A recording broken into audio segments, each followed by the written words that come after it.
जय जिनेन्द्र सभी को। मैं रेखा शाह सेमेस्टर 10 पेपर 1 परीक्षा मुख से तृतीय परिच्छेद के कुछ सूत्रों का गणन करने जा रही हूँ।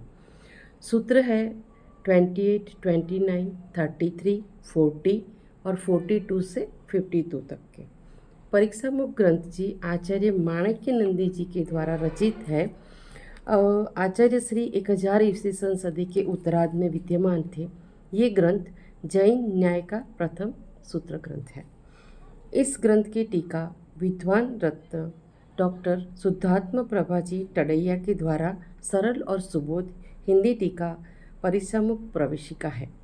इसमें से मैं ये गणन करने जा रही हूँ। सूत्र नंबर 28 में व्याप्ति काल की बात की है।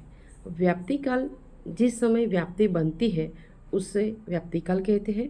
मतलब कि जो साध्य और साधन को ज्ञान को व्याप्ति काल कहते हैं। इसलिए व्याप्ति काल में धर्म ही साध्य होता है, धर्म विशेष धर्मी नहीं होता। यह बात आगे 21 नंबर के सूत्र में भी बताई गई है। 29 सूत्र में कि 28 सूत्र में जो स्पष्ट कहा कि व्याप्ति काल में धर्म साध्य है, अगर यहाँ धर्मी को साध्य कैसे कह सकते हैं? ये जो धर्मी को साध्य कहे तो व्याप्ति घटित नहीं होती है। जहाँ जहाँ धुआं वहाँ वहाँ अग्नि होती है। इसलिए जहाँ धुआं हो वहाँ पर्वत ही हो ये आवश्यक नहीं है, लेकिन जहाँ धुआं हो वहाँ अग्नि होती है ये आवश्यक है। इसलिए व्याप्ति काल में धर्म ही साध्य होता है, धर्मी साध्य नहीं हो सकता।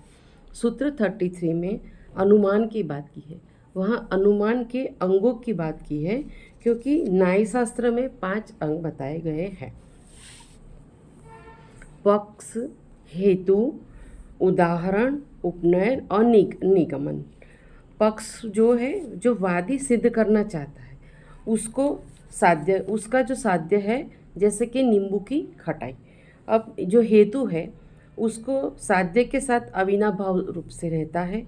उदाहरण में ये आता है कि वादी और प्रतिवादी दोनों को मान्य होता है, दोनों को उसका ज्ञान भी होता है। उपनय जो है वो हेतु की बात है, उसे वो रिपीट करता है। और निगमन जो है वो वादी को सिद्ध करना चाहता है, इसलिए वो उसे भी दोहराता है। 40 नंबर के सूत्र में है हेतु और पक्ष की सिद्धि के काम में आने वाले अंग होने से उदाहरण, उपनयन और निगमन को अनुमान का अंग नहीं माना गया है, क्योंकि यहाँ निषेध तो नहीं किया है, लेकिन क्योंकि उसमें रिपीटेशन देखने को मिलता है, कुछ नया नहीं होता है। तो साध्य का जो संदेश रहित जो ज्ञान होता है वह ज्ञान हेतु और साध्य के कथनों से हो जाता है। वहाँ उदाहरण आदि अनुमान की जरूरत नहीं पड़ती, इसलिए उन्हें अनुमान के अंग नहीं गिने हैं।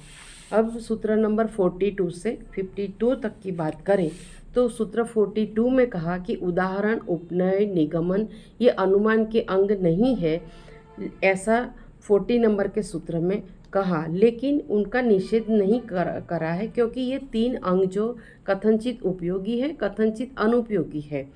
क्योंकि वो कैसे है, तो जहाँ वाद विवाद की बात आती है तो ये 3 अंग काम के नहीं है, वहाँ हेतु और पक्ष की ही बात होती है। और ये 3 अंग जो अल्प बुद्धि वाले हैं उन्हें समझाने के लिए उसका उपयोग किया जाता है।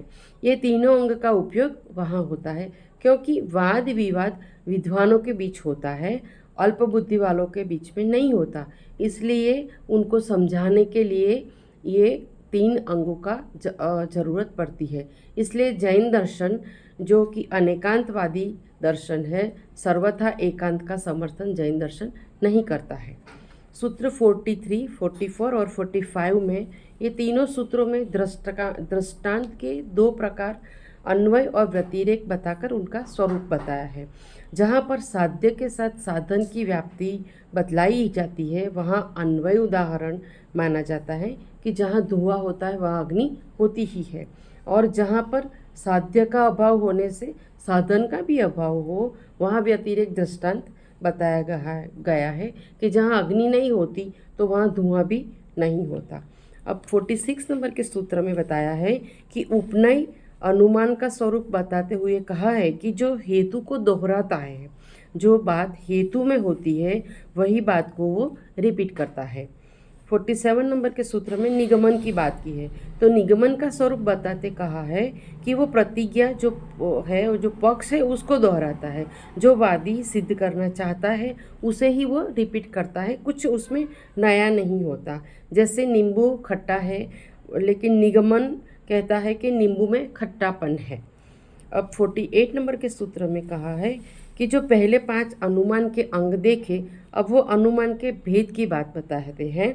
वहाँ अनुमान के 2 भेद बताए हैं, एक स्वार्थ और एक परार्थ। 50 नंबर के सूत्र में बताया है कि स्वार्थ अनुमान जो कि खुद से ही जाने कुछ साधन से साध्य को जानता है, मतलब कि उसे दूसरों के ज्ञान या उपदेश का आलंबन उसको नहीं लेना पड़ता है, खुद स्वतः और स्वयं ही अपने आप को जो ज्ञान होता है वो स्वार्थानुमान ज्ञान है। 41 नंबर के सूत्र में परार्थानुमान की बात की है। जो परार्थानुमान है जो कि दूसरों के ज्ञान पर अवलंबन रहता है उसका, और दूसरों के कहने पर, दूसरों के वचन पर विश्वास करके जो ज्ञान लेता है उसको परार्थानुमान ज्ञान कहते हैं, कि दूसरों के वचनों के द्वारा साधन से सुसाध्य का जो ज्ञान होता है वो परार्थानुमान ज्ञान है।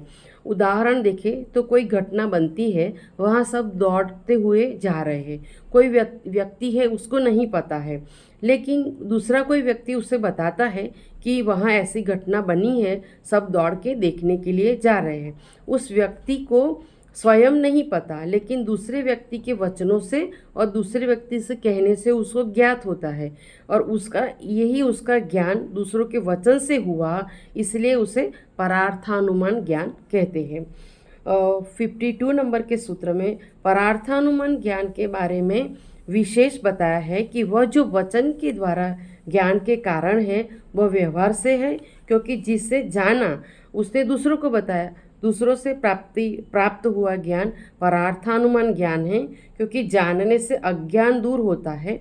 कहा है कि साध्य साधन के प्रतिपादक वचन मुख्य कारण नहीं हो सकते, क्योंकि अचेतन वचन साक्षात अज्ञान निवृत्ति में कारण नहीं हो सकते, अज्ञान को दूर कर सकते हैं। इसलिए साक्षात कारण ज्ञान ही है, क्योंकि ज्ञान प्रमाण है, क्योंकि ज्ञान पर पदार्थों को जानता है,